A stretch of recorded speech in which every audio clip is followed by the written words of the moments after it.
The Attack on Titan finale. What's up with Crybaby Eren? What if I told you Eren's plan is better than you thought? Time to tackle the other side of the Attack on Titan endgame coin. Why I liked the Attack on Titan finale, which ties into today's spicy Eren discussion. So go ahead and also smash that like and subscribe. Plus an important channel update. There will be new videos every Friday, so check back Friday if YouTube does not notify you. And a special thanks to Webnovel for sponsoring. They got a spicy story, My Vampire System. You got this futuristic setting where humanity is at war against aliens. Everyone has a 2-year requirement of military training to prepare. Your main character in all of this is Quinn. The guy's an orphan who lost his parents that got liquefied in the war. Poor dude has no special abilities and gets bullied too. On the bright side, Quinn has quite the quirky team buddies, like Layla who could control arrows midair, Eren who could freeze everything, and Vorden that copies abilities. One day, Quinn is accidentally granted Vampire System after his blood falls on his parents' old book. He becomes this powered-up vampire that hungers for blood, at the same time suffering from this eternal struggle. Drama comes after Quinn gives into his cravings, biting into his trusted buddy's neck. Yummy.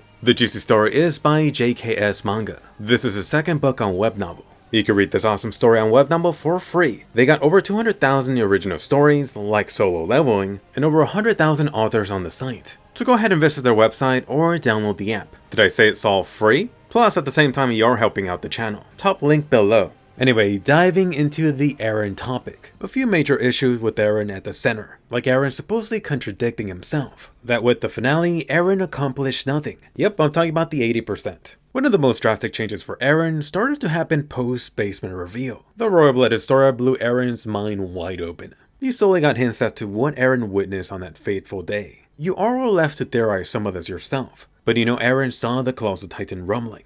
Talking about puzzle pieces, did someone say the time skip? You'll recall Armin and Hanji heavily favoring the peace option. The long-term goal was establishing Eldia as a world nation. Hopefully this way Paradise Island could avoid future catastrophes. It was during this time period that you started seeing the rupture happen between the Attack on Titan trio. Armin understandably wanted to talk. On the flip side, Eren didn't think the world was wrong. The Eldian people were monsters. Or could be. Fast forward to their school trip over to Marley. You saw them witnessing the people fighting for Eldian rights. That even these people were trying to use the island as a scapegoat. This was the final straw that broke the Attack Titan's back. It almost feels obvious now, but this event confirms Eren did not see every single future event in detail. Otherwise, Eren would have already known the outcome of this Marley convention. Post the Attack on Titan finale, I do wish this was where some discussion was taking place. What could Hanji or Armin have done differently? Did Eren wait too long, especially during the time skip while at Marley or back on the island? In hindsight, it feels like there's a lot of meaningful discussion to be had. Next up, swimming at Marley with Eren. You had Hobo Eren going among the people, allowing him to understand the people outside of the walls directly. In a lot of ways, Eren's situation mirrored what Reiner and the warriors went through inside of the walls. The outcome of Eren collecting cans at Marley was him realizing the rumbling was not the option he wanted. Think back to Season 3 Eren. The guy was asking if they would be free if they killed their enemies overseas. Season 4 Eren now understood it was not that simple. Eren went ahead and gave Marley his own grim reminder. Whatever Eren was planning, he got everything he wanted at Marley plus more. His hairy brother Nichan got retrieved. Eren stole the powerful Warhammer Titan. Thanks to Willy Tybur rallying the world, Eren had taken steps on uniting the world. Of course, leading up to Eren's long-term Requiem plan. So why did Eren slurp down that delicious Titan berry smoothie? Eren actually outright told you he stole this Titan bending crystal to provide another option for the island. A way to avoid making his story into a baby factory. Perhaps naively, Eren actually thought that he could defend his home with the Attack Titan plus Warhammer Titan combo. Except don't forget what happened almost immediately after. Oh, what happened to Sasha? I now love how the anime made it extremely clear Eren was super pissed off.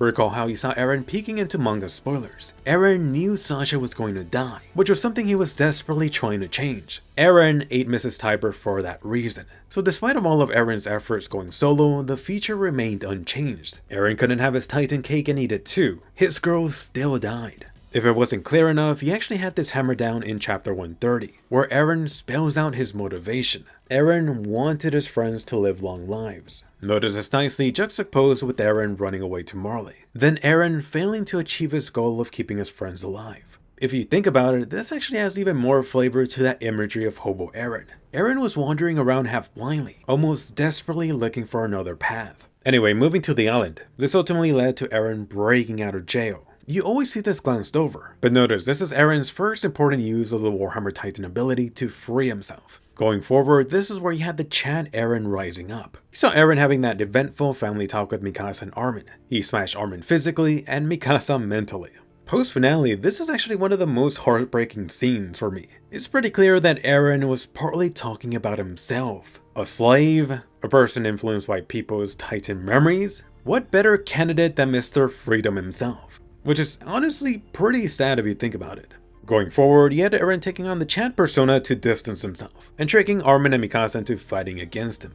In the finale, you had Eren revealing this edgy self to be all an act. I've seen some people saying this fake Chat Eren now means Eren had no character development, which I don't know how anyone can make that conclusion. Just think back to Eren from Attack on Titan Season 1 to Season 3. That Eren, that kid, would not have been able to pull what Hobo Eren did. Not hurting his friends, not able to be so convincing with his acting. I mean, Eren was so convincing that a chunk of you fell for it. That itself deserved some praise. Eren himself then hammers down the truth during his Titan livestream. The priority for Eren included his friends and the Eldians on Paradise Island. Also, don't forget how Eren openly rejected his Onichan's silly plan, revealing Eren plays Zeke too. With all of this in mind, let's actually jump into Attack on Titan chapter 130. To vlog, Eren explained how he'll destroy them all of those animals. I could actually see the mix-up or confusion here, but notice, word for word, this is Eren's line from the second episode. Destroy all animals, which has always been Eren's way of referring to Titans. So hell yeah, clever Eren, he actually never lied once here. The biggest confusion for Eren's mindset seems to come from the chapter ending. You had the familiar line again, I'm gonna destroy all of them. Every last one of those animals. You would be mistaken if you thought this was Eren's current mindset post-time skip. But this is again the exact line that 10-year-old Eren screamed back in episode 2. This is not the current Eren talking. Second important thing, I don't know why, but I constantly see context being ignored. These panels are not meant to be standalone. The introduction to the chapter gave you, I wonder where it all started. Throughout the whole chapter, you then got various possible starting points. This scene of Kid Eren shouting his hatred is one of those key moments. It's not meant to showcase the Chat Eren's mindset. Instead, it's meant to show this powerful scene that led up to the rumbling. You actually got a deep and clear dive into what is Eren's mindset in the following chapter. Look at the guy, he's freaking disturbed while walking around Marley. And who wouldn't be? He saw a glimpse of all of these people around him dying in the future. Notably, right here, Eren actually had a similar thought process to Zeke. Wouldn't the world problems be solved if Eldians didn't exist in the first place? Except unlike his brother, Eren was not able to accept that reality, which really emphasizes how much of a priority the Eldians are to him. So you got the ultimate dilemma for Eren. He can't accept wiping out his own people, but he also does not want to wipe out humanity either. So I do question, where's the supposed contradiction for Eren? Is it perhaps what follows? You see Eren breaking down, apologizing to the kid, implying the kid is going to die so the island could be saved. You then hear Eren mention how the outside world was nothing like he dreamed of. It wasn't at all like Armin's buck, that he was disappointed to find out the truth about humanity existing outside. For this, keep in mind what the outside has always meant to Eren. Instead of being free to go to the beach, they've now discovered a different enemy. From Titans to a different final boss. Which is why I actually love the breakdown for Eren here. This ties nicely to Eren breaking down in front of Armin. Eren crying his balls out right here, similar to Simp Eren later, the real Eren. And really take a moment to notice just how alone Eren was, always keeping it in. This moment where he's finally letting it out actually gave me a similar vibe to Annie laughing after she got caught. I wished for it to all be wiped away. This being in past tense. Turns out the outside world was the exact opposite that Eren thought he was fighting for. There is no freedom. So can you really blame the guy for having this dark thought? If anything, it shows growth in Eren being able to admit it.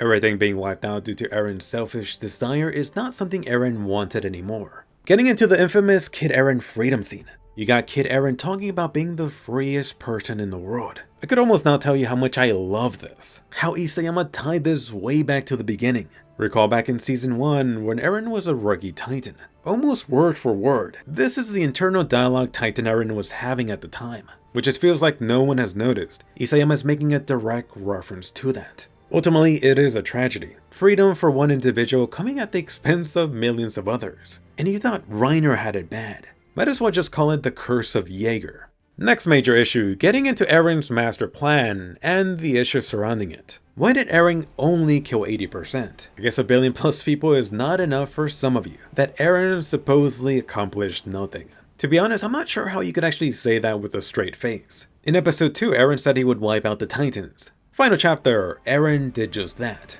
which is the first major achievement for him. Freedom from the Titan curse for all Eldians. But Jerry, no more Titans, but now what? Why wouldn't the world just wipe out Paradise Island? See, I told you, Eren failed.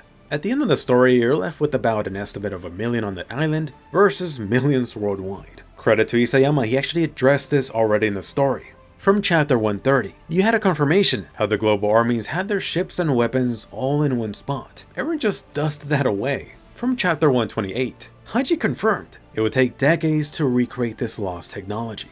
Yelena later doubled down on this. She mentioned that a nation that loses their warships would be crippled financially.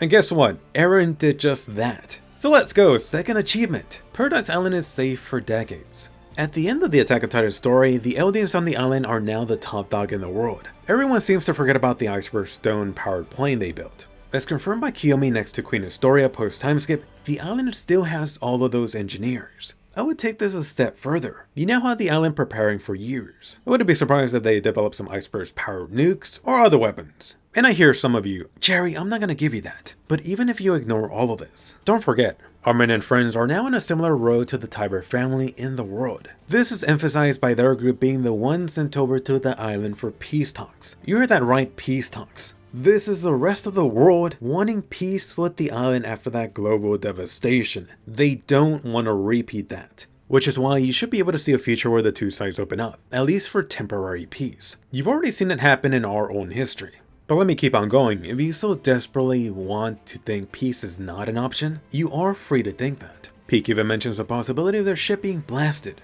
But for those of you wondering, why wouldn't the Jaeger squad just kill these traitors? This got addressed in story. Keith went ahead and blew up the incoming Jaeger squad on the train. The rest of Flock's group then got wiped out when the brothers from another mother used explosion.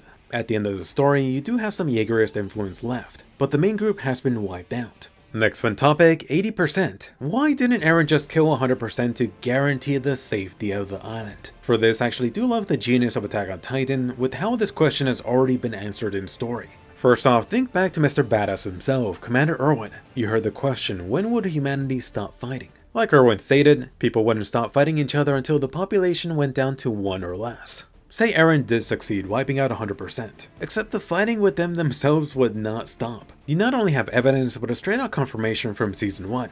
Humanity inside the walls only existed in this fake temporary peace state, which is due to the founding Titan plus corrupt government. Say Eren actually killed 100%. Eventually Eren would die off. The cycle of the royal blood, the cycle of hatred, would only continue, eventually leading with the Eldians fighting amongst themselves, perhaps with another great Titan war. Besides, as Yelena already addressed in story, a nation's future is never guaranteed. Claiming so would be unrealistic. A second major thing to this is don't forget about Eren. He admitted it. Forget about anything else. Eren did plan to take out 100%. The one addition you have to keep in mind for this soup is how Eren chose to give his friends freedom to stop him. Had Eren wanted to, he could have had Ymir disable their Titan abilities at any time. The question here shouldn't be why only 80%, but instead why did Armin and friends take so freaking long? Had they hesitated less, perhaps more of the world could have been saved. This actually does answer a question that keeps on popping up. Why did the Colossal Titans stop marching when Zeke died? It's actually pretty simple that Eren knew it was time.